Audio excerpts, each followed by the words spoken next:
রাখতেন, সেই হিসেবে এটাও চলে। তো বাবরিও রাখা যায়, ছোট ছোট চুল রাখা উচিত, ছোট চুলও রাখা যায়, কোনো সমস্যা নেই তাতে। হ্যাঁ সান্তা, ওই যে বাচ্চা হস্তমৈথুন করার শাস্তি কি, মাস্টারবেশন বলে যেটা, এটা কোরআনে আসছে যে জৈবিক যে চাহিদা সেটা হালাল পদ্ধতিতে, যে এটা অর্থাৎ বিবাহ স্ত্রীর সাথে অথবা দাসীর সাথে, এই পদ্ধতি ছাড়া আর বাকি যে কোনো পদ্ধতি ব্যবহার করবে সেটা হারাম এবং কবিরা গুনাহ। সুতরাং মাস্টারবেশন করাটা কবিরা গুনার মধ্যে পড়বে। আল্লাহ আমাদেরকে হেফাজত করুন, এই বিপদ থেকে আমাদেরকে উদ্ধার করুন, এই ধরনের অন্যায় যেন আমরা কেউ জড়িয়ে না যাই, সেই দোয়া করি আল্লাহ রাব্বুল আলামিনের কাছে। আমিন আমিন। বাচ্চা নষ্ট করা কি ধরনের গুনাহ হবে? হত্যা করা সমযোগ্য অপরাধ, কারণ আল্লাহ রাব্বুল আলামিন বলতেছেন যে তোমরা তোমাদের রিজেকের ভয়ে তোমাদের সন্তানদেরকে হত্যা করো না। তো এই জন্য এই ধরনের বাচ্চা নষ্ট করে 4 মাসের পর হতে পারে, আগে হতে পারে, বিশেষ করে সন্তানের 40 দিনের পর থেকে, যেহেতু শারীরিক অবয়ব সে ধারণ করে এবং এই সময় থেকে তো জায়েজই নেই, এবং এটা হত্যাযোগ্য অপরাধ। যদি কাউকে হত্যা করায় সেটা যেমন অপরাধ, তো এটাও অপরাধী হবে। এর আগে যদি হয় তাহলে সেই ব্যাপারেও অবশ্যই পাপ, কিন্তু সেই পাপের ইয়েটা পরিমাণ কম, লঘু হবে, ছোট হবে। জি, একেবারে জন্ম নিয়ন্ত্রণ মানে যে নারী কেটে ফেলা স্থায়ীভাবে কোনো নারী, এটা জায়েজ হবে কিনা? দেখেন, এটা আমি শরীয়ত বিধান বলার আগে ডাক্তারি বিধানটাই আমি বেশ কিছু ডাক্তারের সাথে কথা বলছি যে এটা শরীরের উপরে চরমভাবে প্রভাব পড়ে। কেননা আল্লাহ রাব্বুল আলামিন মানুষকে সৃষ্টি করছেন এবং কিভাবে কি সেটা চলবে সেইভাবে সেই বিধানগুলো, সেই সিস্টেমগুলো তিনি দিয়ে দিয়েছেন। সুতরাং সেটাকে চেঞ্জ করা, পরিবর্তন করা, অবশ্যই সেটা শারীরিকভাবে প্রভাব পড়বেই, এবং এটাই ডাক্তাররা বলতেছেন যে খুব মারাত্মক প্রভাব পড়ে। আর সন্তান না নিলে কেউ কেউ যদিও জন্ম পদ্ধতি ব্যবহার, জন্ম নিবারণ পদ্ধতি, নিয়ন্ত্রণ পদ্ধতি ব্যবহার করা কেউ কেউ জায়েজ বলছেন, এবং কিন্তু স্থায়ীভাবে সবাই হারাম করে দিয়েছেন, এবং ডাক্তাররা কেটে ফেলা উচিত হবে না। জি, এমন হতে পারে যে বাচ্চা, 2 বাচ্চা, আল্লাহ এটা যেন কারো জীবনে না হয়, 2টা বাচ্চা মারা গেছে, এখন তার ক্ষমতা আছে, বয়স আছে সন্তান ধারণ করার, কিন্তু সে স্থায়ীভাবে কেটে ফেলছে, আর তো সুযোগ নাই। তাহলে তখন এগুলো ঘটে, এবং তারা আমাদের কাছে প্রশ্ন করে, কান্নাকাটি করে, এবং মানে আল্লাহর বিধানের বাইরে গেলেই বিপদ। জি। পরের প্রশ্ন, কয় বছর থেকে রোজা রাখা, সিয়াম রাখা ফরজ হবে? সিয়াম, সালাত, শরীয়তের যে হুকুম হাকামগুলো, বিশেষ করে ফরজ হুকুম হাকাম, সবগুলোই বালেগ হওয়ার পরে, তবে ছোট থেকে চেষ্টা করবে, এবং ছোটবেলা থেকেই 7 বছর থেকে সালাত। জি, 7 বছর থেকে সালাত। একই অবস্থা যখন 7 বছর থেকে আবার ওই সিয়ামটাও পালন করার চেষ্টা করবে, যাতে পরবর্তীতে বালেগ হয়ে গেলে বা বালেগা হয়ে গেলে যেন কষ্ট না হয়, কঠিন না হয়, করতে পারে। জি, আসসালামু আলাইকুম, বলুন। ওয়ালাইকুম সালাম। বলছিলাম, কেউ যদি মানে বেশি যদি মরার স্বপ্ন দেখে, তার করণীয় কিছু আছে এখানে? নিজে কিছু করতে পারবে না, এটা কি খারাপ স্বপ্ন হবে, জানতে চাচ্ছি। আসসালামু আলাইকুম, বলুন। হ্যালো, আসসালামু আলাইকুম। ওয়ালাইকুম সালাম। হ্যাঁ ভাইয়া, আমার প্রশ্নের উত্তরটা তো জানেন না ভাইয়া? জি, আমাদের সাথে থাকবেন, আপনি এরপরে আসবেন। শেখ, ওই যে উনি বলছেন যে কিয়ামত কিভাবে, আমরা কিভাবে বুঝবো কিয়ামত কিভাবে হবে, উনি এই জিনিসটা বলতে চাচ্ছেন। আমার প্রশ্ন ছেড়ে ফেলেছিলাম। জি জি জি, কিয়ামত কখন হবে, কিভাবে বুঝতে পারবো আমরা? জি। এক সাহাবী রাসূলুল্লাহ সাল্লাল্লাহু আলাইহি ওয়াসাল্লাম এসে জিজ্ঞেস করতেছেন, ইয়া রাসূলুল্লাহ, মাতা সাআ, জি, আল্লাহ রাসূল সাল্লাল্লাহু আলাইহি ওয়াসাল্লাম, কখন কিয়ামত কখন সংঘটিত হবে? তো তিনি বললেন যে মাযা আদাততা লাহা, তুমি কিয়ামতের জন্য নিজেকে কতটুকু প্রস্তুত করছো? তো রাসূলুল্লাহ সাল্লাল্লাহু আলাইহি সাল্লামের পৃথিবীতে আসাটাই হলো সবচেয়ে কিয়ামতের বড় আলামত। জি, কাছাকাছি। তার মানে জি, বুইসতু আনা ওয়াসসাআ কাহাতাইন, আমি এবং কিয়ামত পাশাপাশি 2 আঙ্গুল দেখাই, বলতেছেন যে এই 2 আঙ্গুলের মধ্যে যেমন বেশি পার্থক্য নেই, ঠিক একইভাবে কিয়ামতেরও আর আমার মধ্যে, আমার পৃথিবীতে আসার মধ্যে খুব বেশি পার্থক্য নেই, সময়ের ইয়েটা খুবই কম। এই জন্য আমরা কিয়ামতের ইয়ের জন্য, বিপদের থেকে উদ্ধারের জন্য আল্লাহ রাব্বুল আলামিনের কাছে দোয়া করি। এরপরে কিছু আলামত আছে, ছোট আলামত, বড় আলামত, ছোট আলামত আছে, বড় আলামত আছে। যেমন মাসিহুদ দাজ্জাল, একইভাবে ঈসা আলাইহিস সালামের আগমন, ইয়াজুজ মাজুজ একটা জাতি, তারা আসবে, সূর্য পশ্চিম দিক থেকে উঠবে।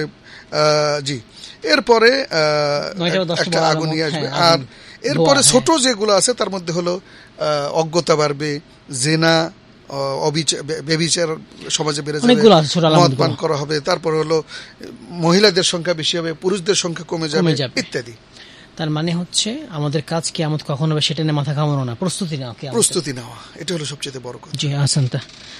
আর এটা আল্লাহ তাআলার জ্ঞান, আল্লাহ তাআলা জানেন কিয়ামত কখন হবে। জি, এটা আমার মাথায় রাখতে হবে। জি, ওই যে মরার স্বপ্ন দেখলে কোনো কিছু করণীয় আছে? বারবার মরার স্বপ্ন দেখলে আল্লাহু আলাম, হয়তোবা এটা তাকে সংশোধন করার উদ্দেশ্য হতে পারে। আল্লাহ রাব্বুল আলামিন হয়তোবা তার কল্যাণ চাচ্ছেন, এটা সংশোধন চাচ্ছেন। সুতরাং তিনি বেশি বেশি করে সৎকর্ম করবেন, দান খয়রাত করবেন, এবং নিজেকে যে কোনো টাইম যাতে চলে গেলে প্রস্তুত রাখবেন, পরিপূর্ণভাবে ইসলামের উপরে চলে যেতে পারেন, ঈমানের সাথে চলে যেতে পারেন। সে নিজেকে সবসময় সদা সর্বদা, এবং আমরা সবাই সবসময় প্রস্তুত রাখবো যে কোনো টাইমে চলে গেলে যেন কোনো রকম অপূর্ণতার একটা ইয়ে না থাকে। আল্লাহ রাব্বুল আলামিন তৌফিক দান করুন। আসসালামু আলাইকুম, বলুন। আমার প্রশ্ন দুইটা। জি, প্রশ্ন হচ্ছে, আমরা যে নামাজ পড়ি, এখন আগে জানতাম যে 70 টাকা, এখন কেউ কেউ বলে যে মাথার চুল কুপা থাকলে এবং পায়ের পাতা বেরলে নামাজ হবে না, সূরা আয়াতুল কুরসি এক আয়াতে নামাজ হবে না, এটা কতটা সত্য? আরেকটা প্রশ্ন হয়েছে, আমরা মহিলারা রান্না বান্না করি, কত কাজে ব্যস্ত থাকি, এখন দেখা গেছে 4 রাকাত বা 2 রাকাত নামাজ পড়ে সালাম ফিরাইলাম, কোনো না কোনো কারণে জানামাজ থেকে উঠে গেলাম, এখন পুনরায় কি সেই নিয়ত করতে হবে নাকি ওই নিয়তেই পড়া যাবে? জি, আমাদের সাথেই থাকবেন। আসসালামু আলাইকুম, বলেন। জি, প্রশ্ন করবেন, বলুন। হ্যাঁ, জি, আপনার খুব আস্তে শোনা, জোরে বলেন, শোনা যাচ্ছে না, জোরে বলেন।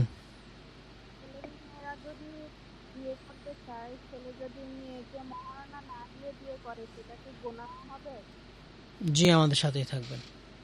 সে আরেকটা প্রশ্ন ছিল আমাদের, ওই যে ইয়ের ব্যাপারে যেটা বলছেন যে মহিলা সতর, সালাতের ক্ষেত্রে মহিলার সতর কতটা ঢাকতে হবে সালাতের মধ্যে? মহিলার সতর হলো একেবারে 2 হাতের কবজি ঢাকতে হবে। একই সাথে আমরা যেটা সবচেয়ে ভুল করি সেটা হলো পায়ের পাতা আমরা খোলা রাখি, এটা মারাত্মক ভুল। পায়ের পাতা অবশ্যই কেউ দেখুক বা না দেখুক, পায়ের পাতা ঢাকতে হবে, এবং এটা যেন কোনোভাবে খোলা না থাকে সালাতের মধ্যে। জি, সালাতের মধ্যে, সালাত পড়া অবস্থায় যে কাপড়টা পরবেন ওনার পাটা টাকনু যেন বের না হয়, টাকনু নয়, পায়ের পাতাটাও যেন বোঝা না যায়, এটা খেয়াল রাখতে হবে। শুধুমাত্র মুখমণ্ডল ছাড়া আর কোনো কিছুই প্রকাশ হবে না। হাতের কবজির ব্যাপারে কিছু কথা আছে, কিন্তু এটা ঢেকে রাখাটাই বেটার।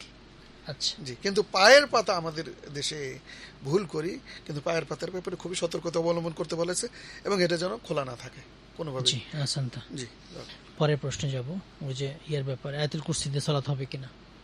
একটা আয়াত তো বড়। জি, হবে, কিরাতগুলো গণ্য হয়ে যাবে। ফাকরা মা তায়াসসারা মিনাল কোরআন বলা হয়েছে যে সূরা ফাতিহার পরে যে কোনো আয়াত, জি, এটা দিয়ে সালাত হয়ে যাবে ইনশাআল্লাহ। কেউ যদি এই আয়াতুল কুরসির অর্ধেকও পড়ে তা হয়ে যাবে ইনশাআল্লাহ, বড় আয়াত যেহেতু। আচ্ছা আচ্ছা, ওটা বুঝে কোনো কারণে ফরজ পড়েছে, উঠে গেছে, আবার এসে সালাত পড়ছে, তো আলাদা নিয়ত লাগবে নাকি ওই নিয়তেই হবে? উনি এখানে বলেন নাই, মানে ফরজ পড়েছেন, উঠে গেলেন, সুন্নাত পড়বেন, জোহরের সুন্নাহ, জি, এটা উনি আলাদা নিয়ত করবেন নাকি ওই নিয়তেই হবে যে জোহরের সালাতগুলো আদায় করছি? অবশ্যই যে সালাতের জন্য আগে সেটা নিয়ত করবেন, সেটা তো নিয়ত করবেন, কিন্তু সেটা যেন মুখে না হয়, নাওয়াইতু আন উসাল্লি লিল্লাহি তাআলা, অন্তরে নিয়ত করবেন, মনে মনে নিয়ত করবেন, উচ্চারণ করে না। জি। আসসালামু আলাইকুম, বলুন। ওয়ালাইকুম সালাম। জি হুজুর, এই যে এখন যে একটা প্রশ্ন উত্তর দিল যে পায়ের পাতা খোলা রাখা যাবে না, তাহলে আমরা যে আগে পায়ের পাতা খোলা রাখছি, টাকনু গুড়া ছিল, তা এখন কি হবে ওই আগে নামাজগুলা? জি, মোহর না দিয়ে বিয়ে কেউ যদি করতে চায়,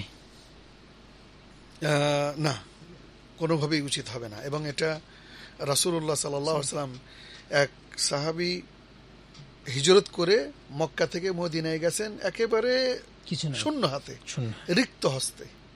এরপরও তাকে বলতেছেন এলতামিস খাতিমান ওয়ালাউ কানা মিন হাদিদ, একটা লোহার লোহার আংটি হলেও এটা দিয়ে মোহর দিয়ে তুমি বিবাহ করো।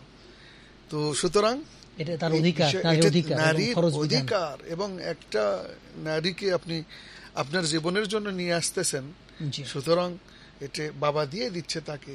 সুতরাং এই ক্ষেত্রে আমাদের দেশে আউযুবিল্লাহ আস্তাগফিরুল্লাহ, এটা তো একেবারে পুরোপুরি জুলুম, অবিচার।